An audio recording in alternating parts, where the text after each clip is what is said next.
Saya mau bagikan firman Tuhan. Berapa banyak saudara yang menikmati hadirat Tuhan malam hari ini. Tetap cinta Yesus apapun yang terjadi. Love in the midst of crisis. Cinta di tengah krisis. Saya nggak membahas cinta kita kepada Tuhan. Bapak Ibu Saudara sendiri yang bisa menjawab apakah cinta kita masih sama, masih menyala-nyala, masih menggebu-gebu. Walaupun kebaktiannya online, tapi kita tetap cinta Tuhan. Walaupun mungkin penjualan menurun, ada pemotongan gaji, toko sepi, kita tetap cinta Tuhan. Nah, apa yang terjadi bagi mereka yang mengasihi Tuhan? Berapa banyak yang mengasihi Tuhan malam hari ini? Ada 3 hal yang terjadi. Ada 3 hal yang terjadi bagi mereka yang mengasihi Tuhan. So, keep on loving God. Tetap mengasihi Tuhan. Yang pertama adalah ada kebaikan. Bagi mereka yang mengasihi Tuhan, ada kebaikan. Ada kebaikan. Roma 8 ayat yang ke-28. Kita tahu sekarang bahwa Allah turut bekerja dalam segala sesuatu, termasuk dengan pandemi COVID ini. Untuk mendatangkan kebaikan. Untuk mendatangkan kebaikan bagi mereka yang apa? Mengasihi Dia. Jadi bagi kita yang mengasihi Tuhan, apapun boleh terjadi, tapi ada kebaikan. Apakah ada amin? Yaitu bagi mereka yang terpanggil sesuai dengan rencana Allah. Kebaikannya apa, Pastor? Saya kasih beberapa contoh ya. Misalnya dengan pandemi COVID ini. Dengan krisis ini. Kebaikannya apa? Kita lebih sungguh-sungguh nyari Tuhan. Yang gak pernah doa, mau gak mau doa. Yang gak pernah baca firman, mau gak mau baca firman. Yang gak pernah puasa, mau gak mau puasa. Yang gak pernah ikut mungkin Morning with Jesus, sekarang ikut ini, PPW, Night with Jesus. Lalu apalagi, kita lebih mandiri. Dulu apa-apa mesti dengerin khotbah. Ya kalau Pastor Juan khotbah, Pastor Owen khotbah, Pastor Hendy khotbah, Pak Haryanto khotbah, nah itu baru ngerti. Sekarang mau gak mau kita menggali firman sendiri. Jadi sukacita kita, cinta kita jangan ditentukan siapa yang khotbah. Jangan ditentukan media apa, khotbah online ke, offline ke. Karena kita udah jadi Kristen yang mandiri, ya kan? Memuji Tuhan, nggak ada band, tetap kita memuji Tuhan sendiri. Lalu apa lagi? Kebaikannya lebih dekat sama keluarga, nggak bisa kemana-mana. Lebih dekat sama istri, lebih dekat sama anak. Yang tinggal sama orang tua, lebih dekat sama orang tua. Apalagi lebih menghargai ibadah. Dulu waktu ibadah seminggu, 1 hari minggu 6 kali, ya kan? Kita datang bisa terlambat. Di dalam kebaktian mungkin masih ngobrol, masih lihat WhatsApp, masih lihat Facebook, masih lihat Instagram. Sekarang kangen. Udah berapa? 10 minggu atau 11 minggu nggak ibadah. Nanti pas udah mulai kebaktian lagi, pasti kangen. Lebih menghargai, lebih appreciate lagi. Lebih bisa bersyukur. Kalau hari ini kita masih bisa nafas, kita masih bisa hidup, masih bisa IG sama-sama, PPW, kita lebih bisa bersyukur, lebih rendah hati. Semua yang sombong mau gak mau dibikin rendah hati lewat pandemi COVID ini. Jadi kalau lewat COVID-19 masih sombong, bertobatlah, kerajaan Allah sudah dekat, ya. Ngapain sombong? Tuhan membenci orang yang sombong, yang tinggi hati, tapi mengasihi orang yang rendah hati. Jadi yang sombong-sombong, bertobatlah di dalam nama Yesus. Lalu kita lebih bisa mengalami Tuhan. Kebaikannya apa? Lebih bisa mengalami Tuhan. Kalau dulu nggak ada pandemi, ya kan? Ya duit ada. Kita nggak mengalami Tuhan yang menyediakan. Nggak ada virus, selalu sehat. Nggak mengalami Tuhan yang menyembuhkan. Kemana-mana aman. Nggak mengalami Tuhan yang menjagai. Kemana-mana sukacita. Nggak mengalami Dia sumber sukacita. Jadi bagi yang mengasihi Tuhan, yang pertama kita akan mengalami kebaikan Tuhan di tengah krisis. Apakah ada amin? Yang kedua, bagi mereka yang mengasihi Tuhan, yang kedua ada kemenangan. Ada kemenangan, ya. Roma 8 ayat 37 sampai 39. Tetapi dalam semuanya itu kita lebih dari orang-orang yang menang. Kita semua yang ada di IG Live ini lebih dari orang-orang yang menang oleh Yesus yang telah mengasihi kita. Sebab aku yakin bahwa baik maut maupun hidup, baik malaikat-malaikat maupun pemerintah-pemerintah, baik yang ada sekarang maupun yang akan datang, atau kuasa-kuasa baik yang di atas maupun yang di bawah, ataupun sesuatu makhluk lain, tidak akan dapat memisahkan kita dari kasih Allah yang ada dalam Kristus Yesus Tuhan kita. Nah, apa yang dimaksud dengan ini? Yesus itu adalah pemenangnya. Dia mati di kayu salib untuk memberikan kepada kita keselamatan, kesembuhan, berkat. Jadi kita sekarang melawan krisis ini, melawan pandemi COVID ini di posisi yang menang. Sudah pasti menang kita, karena Yesus sudah raih kemenangan itu. Tinggal mau nggak kita menjalani prosesnya untuk meraih kemenangan itu. Jadi gini, nggak ada yang bisa memisahkan kita dari kasih Tuhan. Makanya setia berdoa, setia membaca firman. Ini kan kita doa sama-sama, kita lagi bersatu. Waktu kita bersatu di dalam roh, ada kemenangan di dalam jasmani. Waktu kita bersatu nih, sekarang Tuhan perintahkan berkat kehidupan untuk selama-lamanya. Jadi yang membuat kita menang itu kalau kita nggak menjauhkan diri dari pertemuan-pertemuan ibadah. Ibrani 10 ayat 24-25, janganlah kita menjauhkan diri dari pertemuan-pertemuan ibadah kita seperti dibiasakan oleh beberapa orang, tapi marilah kita melakukannya semakin giat menjelang hari Tuhan yang mendekat. Ini tanda-tandanya hari Tuhan yang mendekat. Semuanya ini terbukti dalam hidup kita. Makanya gereja ini berusaha sebaik mungkin. Kalau Bapak Ibu mengharapkan keadaan yang ideal kepada gembala-gembalamu, ini siapapun yang ikut, yang gerejanya di mana, menurut saya itu nggak mungkin. It is impossible. Jadi nggak ada yang bisa memisahkan kita. Walaupun kebaktiannya online, cuma lihat layar, tidak ada yang memisahkan kita dari kasih Tuhan. Walaupun praise and worship-nya beda, tidak ada yang bisa memisahkan kita dari kasih Tuhan. Kita mencoba setiap hari Senin, kita bikin juga kelas-kelas yang praktis, ya kan? Ngajar tentang keuangan, kesehatan, kita bikin upgrade seminar, lalu juga youth bikin live, lalu kita juga nanti tanggal 3 Juni, perhatikan baik-baik, tanggal 3 Juni jam 7 malam itu hari Rabu, saya, semua ketua sel dan semua anggota sel kita akan kumpul dalam Zoom.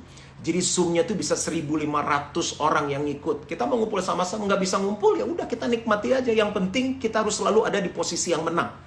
Jangan izinkan keadaan, masalah, berita-berita, ketakutan membuat kita terpisah dengan kasih Tuhan yang luar biasa. Tidak ada yang bisa memisahkan kita dari kasih Tuhan. Karena kita ada di posisi yang menang. Pasti menang, yakin menang, selalu menang bersama dengan Tuhan. Kalau kalah, bangkit lagi. Kalau jatuh, bangkit lagi. Pasti menang. Bagi yang mengasihi Tuhan, ada kemenangan. Ya, bertahan. Bertahan. Yang ketiga, bagi yang mengasihi Tuhan, ada penyediaan. Yang pertama ada apa tadi? Ada kebaikan. Yang kedua ada apa? Ada kemenangan. Yang ketiga ada apa? Ada penyediaan. 1 Korintus 2 ayat 9, dan ini ayat saya yang terakhir. Tetapi seperti ada tertulis, apa yang tidak pernah dilihat oleh mata, dan tidak pernah didengar oleh telinga, dan yang tidak pernah timbul dalam hati manusia, semua yang disediakan Allah. Dengar baik-baik, semua yang disediakan Allah untuk mereka yang apa? Mengasihi Dia. Siapa yang mengasihi Tuhan? Mana hatinya yang mengasihi Tuhan? Nah, itu ada penyediaan Tuhan.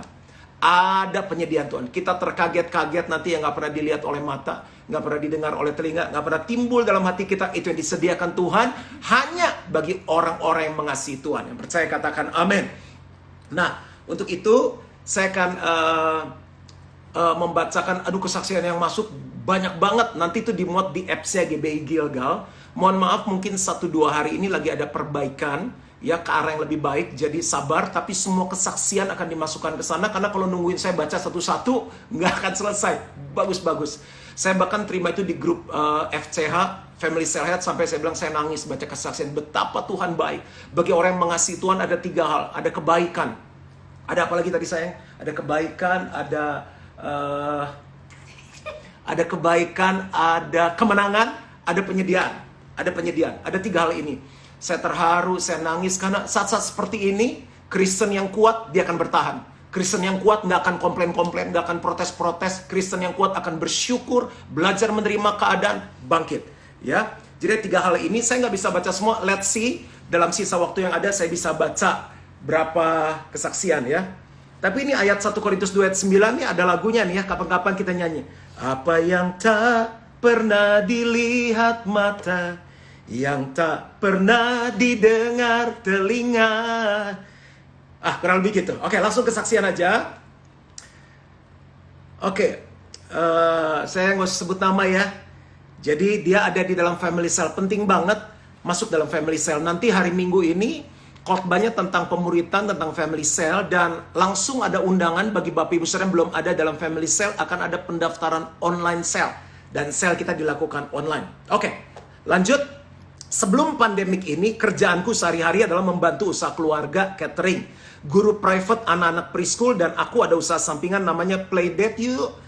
Simpelnya adalah workshop untuk anak-anak umur 6 bulan sampai 6 tahun. Dan sedikit mengenai aku orangnya nggak bertahan di rumah kalau nggak ada kerjaan. Ayo, siapa yang nggak bertahan di rumah? Di awal tahun, puji Tuhan, aku diberikan kesibukan yang membuat hari-hariku padat. Jadi di minggu pertama stay at home, aku jadikan sebagai liburan buat aku. Dia pikir libur. Oke, memasuki minggu kedua, aku sudah mulai berpikir bahwa ini bakalan panjang. Dan aku bingung harus ngapain karena aku sangat nggak bisa kalau nggak ngapa-ngapain. Dan saya tahu Tuhan itu tahu apa yang harus saya lakukan. Jadi aku berdoa tiap hari, tanya Tuhan aku harus apa. Akhirnya pada suatu malam saat aku mau tidur, Tuhan berikan aku hikmat untuk membuat painting kit. Apa tuh? Alat untuk melukis untuk anak-anak di rumah. Painting adalah salah satu kegiatan yang ada di kelas weekendku. Dan aku juga sempat bawa ke murid lesku. Dan mereka sangat senang. Dari situ aku gak jadi tidur. Dan langsung memikirkan dan mempersiapkan segala sesuatu yang dibutuhkan. Jadi begadang dia. Aku ingat banget perasaanku saat itu. Dan hari-hari berikutnya, perasaan sangat bersyukur dan senang banget. Walau aku belum tahu apakah akan laku atau enggak. Tapi yang pasti aku sangat bersyukur atas hikmat yang Tuhan sudah berikan tersebut. Aku launching hari Sabtu sore, dan besokannya dari pagi malam banyak yang pesan dan langsung sold out. Keren. Besokannya aku langsung siapkan lagi semua yang dibutuhkan. Tuhan juga pimpin dan lancarkan semuanya. Mengingat saat itu awal-awal stay at home, banyak toko tutup. Aku benar-benar rasain penyertaan Tuhan. Tuhan gak cuma kasih aku hikmat, tapi semuanya dilancarkan. Sampai ada suatu saat di mana stok cat airku sudah mau habis, dan memang cat yang aku pakai agak sulit barangnya. Supplier yang biasa aku ambil juga gak komplit. Akhirnya aku cari ke tempat lain, dan akhirnya ketemu, tapi lokasinya di Bandung. Waktu itu lagi PSBB, sekarang juga masih. Jadi aku gak tahu apakah bisa kirim barang dari Bandung ke Jakarta. Tapi Tuhan benar-benar lancarin semuanya. Singkat cerita, catnya sampai di tempatku di waktu yang tepat. Kemudian dari yang awalnya aku stok sedikit, print sendiri di rumah, sekarang aku sampai print di percetakan karena harus stok banyak. Puji Tuhan, sekarang aku sudah ada 3 paket aktivitas dan masih Tuhan berkati. Memang ada saat di mana satu hari cuma 1. Tapi saat itu aku keinget khotbah Coach Juan mengenai percaya 100% sama Tuhan, dan itu yang aku lakukan. Secara angka, aku jujur nggak hitung, tapi yang pasti jauh banget dari ekspektasi aku. Yang bikin aku mikir bahwa this could be my main job now for my future. Jadi aku nggak perlu bantu usaha keluarga untuk hidupi diriku sendiri. Ditambah lagi ada satu kali Chelsea Olivia DM Instagram. Aku tadi sampai pikir siapa sih Chelsea Olivia, apa teman sekolah aku ya. Aku harus buka Instagramnya si Chelsea Olivia itu. Udah dengar firman dulu, jangan langsung buka. Itu followernya berapa juta gitu, 22 juta atau berapa kalau saya nggak salah. Dan singkatnya dia beli paket aktivitasku. Setelah yang nggak pernah, sesuatu yang, nah ini pas nih sama firmannya, sesuatu yang nggak pernah timbul dalam hatiku, tapi Tuhan sediakan. Lalu saya potong, kesaksiannya pendek, dia juga pengen ngajar, akhirnya Tuhan pertemukan murid yang dekat rumah dan sebagainya. Ini kesaksian yang pertama, intinya adalah begini, apa yang nggak pernah dilihat oleh mata, nggak pernah didengar oleh telinga, nggak pernah timbul dalam hati, itu Tuhan sediakan bagi orang-orang yang mengasihi Dia. Ada amin? Siap untuk kesaksian yang kedua? Masih ada waktu? Nah, sebentar ya.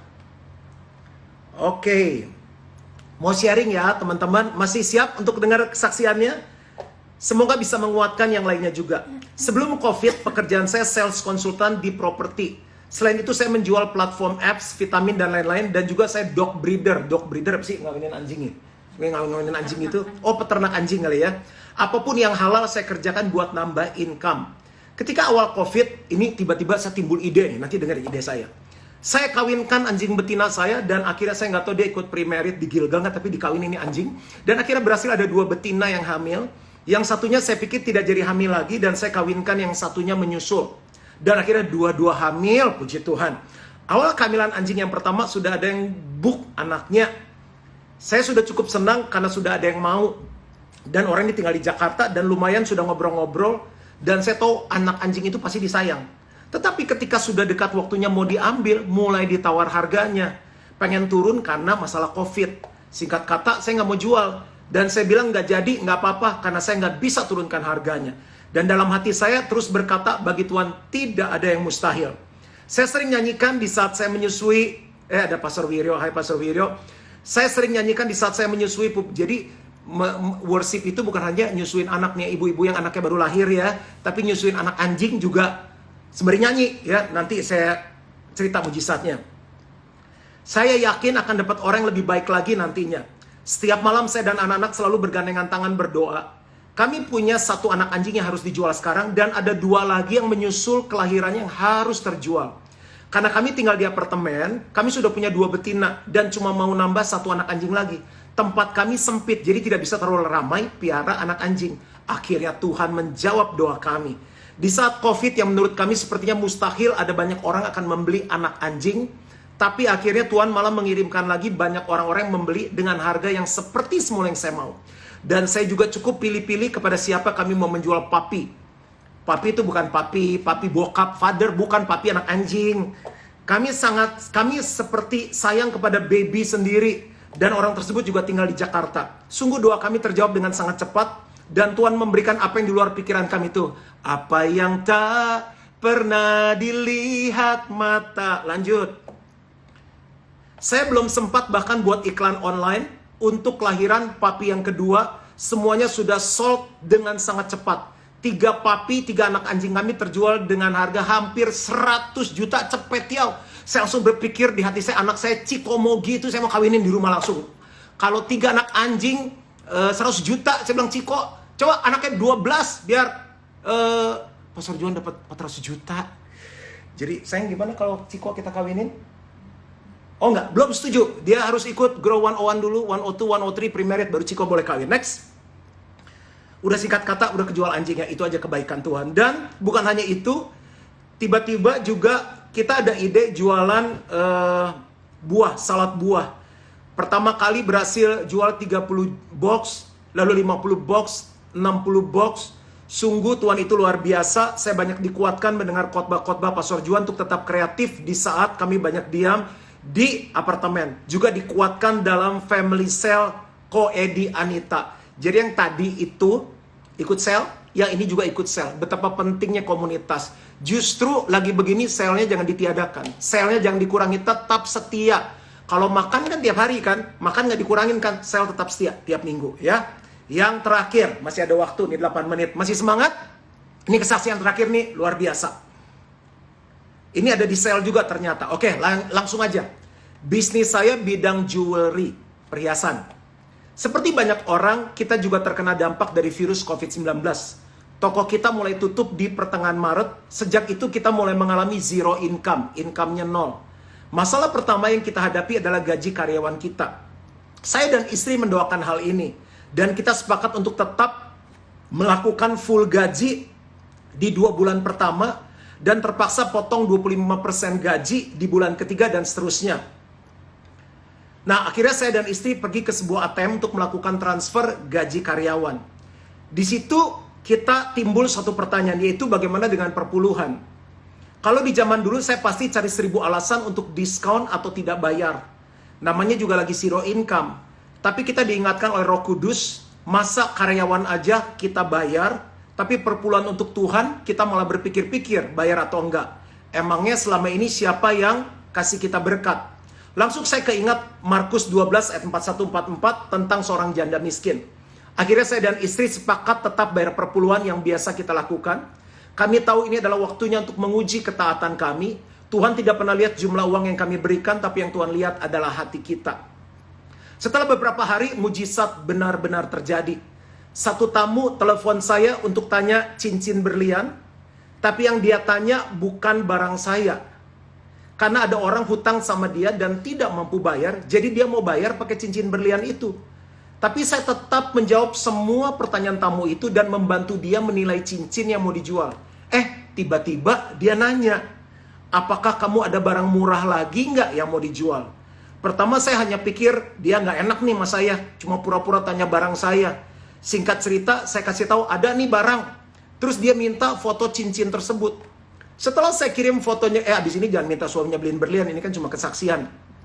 Setelah saya kirim fotonya ke dia, langsung dia tanya harga. Setelah saya kasih tahu, dia bilang, wah boleh nih, saya ambil ya katanya cincinnya. Wow, how amazing. Dari awalnya hanya rencana bantu, akhirnya jadi berkat. Tapi Tuhan kita yang luar biasa bukan sampai di situ saja. Tamu itu langsung minta nomor rekening saya. Berapa banyak yang senang kalau orang minta nomor rekening sama kita. Saya bisa merasakan kesenangan hatinya. Dan mau bayar, dan orang itu mau bayar cincin saya tanpa lihat fisik cincinnya. Dan setelah beberapa waktu dia telepon saya, dia bilang sudah transfer ya. Dan saya akhirnya cek saldo. Nominal yang dia transfer tidak sesuai dengan yang saya kasih dia. Bukannya lebih dikit, malah 15% lebih mahal dari harga cincin yang saya kasih. Saya langsung telepon ke tamu dan jelasin dia ada kelebihan bayar. Dan dia hanya jawab, oh ya, karena saya ngerasa barang yang kamu kasih itu terlalu murah. Oh, ini orang kaya pasti nih. Karena saya merasa barang yang kamu kasih itu terlalu murah. Saya tahu kamu bisa gampang jual dengan harga lebih tinggi. Jadi saya sengaja lebihin buat kamu. Saya curiga ini jemaat Gilgal yang beli. See? Itulah hebatnya Tuhan kita. Ketika kita lakukan ketaatan, Tuhan tidak pernah stop memberkati kita. Jadi semoga semua teman-teman bisa selalu bersyukur dan taat pada Tuhan. God bless ya. Ingat tetap mengasihi Tuhan. Ada kebaikan, ada kemenangan, ada penyediaan.